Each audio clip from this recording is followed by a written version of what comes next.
Ngayon, kung pwede lang, sabihin mo na sa akin kung ano yung sasabihin mo dahil naghihintay ang asawa ko sa akin. Aminin mo na ikaw si Nelson. Please, kailangan kita. Kailangan ka ng anak natin. Anak? Ano anak sinasabi mo? Oo, may anak tayo. Si Rachel. Nagbunga ang pagmamahala natin noon.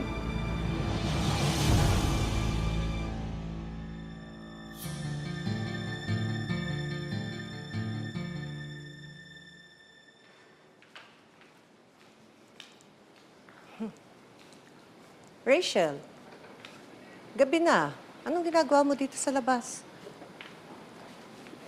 Si Mami po kasi, hanggang ngayon wala pa. Baka pinuntahan na naman yung daddy mong nagde-deny. Alam mo ko ako siya, iuuntog ko siya sa pader para mawala ang amnesia niya.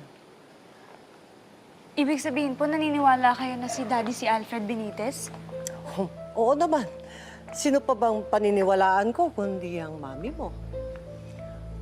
Pero, alam mo, Rachel, ituloy mo lang yung paghahabol kay Nelson, ha? Huwag kayong susuko ng nanay mo. Di ba gusto mo yan? Makikilala mo na rin ng daddy mo.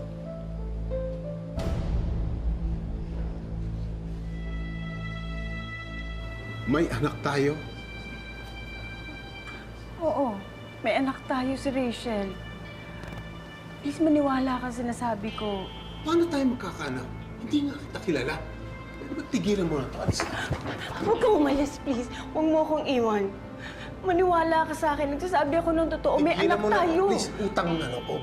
Tumitingin ang mga tao sa atin, huwag kang magskandalo dito. Wala akong pakialam. Hindi naman nila kayang ibigay yung kaligayahan ko eh. Hindi nila kayang buuin ang pamilya ko. Ikaw ang kailangan ko. Please, alalahanin mo na ako ang mahal mo, hindi si Laura. Tigilan mo na pagpapanggap mo na hindi ikaw si Nelson. Bumalik ka na sa sarili mong pag-iisip, please. Tigilan mo na ang pagpapahirap mo sa akin. Ba, akala ko may amnesia ako, kaya wala akong maalala? Kaya pinipilit mo hanggang ngayon, ako si Nelson? Oo, naniniwala ako na ikaw si Nelson. Ngayon kung wala kang amnesia, siguro pinahihirapan mo lang ako dahil gumaganti ka dahil tinutulan tayo ng papa na aksidente ka. You're crazy. You're crazy. Nelson, please, huwag mo akong iwan. Maniwala ka sa sinasabi ko. Hirap na ako. At ako hindi nahihirapan sa ginagawa mo. Kung ako nga ang sinasabi mong boyfriend mo, ba't wala akong kahit katiting na pagmamahal? Wala akong nararamdaman sa'yo. Ba't si Laura ang mahal ko, hindi ikaw? Ivy, hanggat meron pa akong konting respeto sa'yo, tigilan mo na to.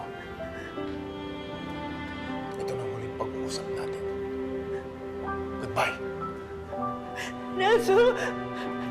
Nelson, huwag mo ako iwan! Nelson, huwag mo ako iwan! Nelson!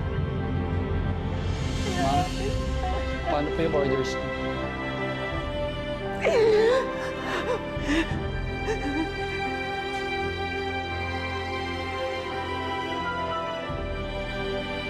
Bigyan mo ako alak.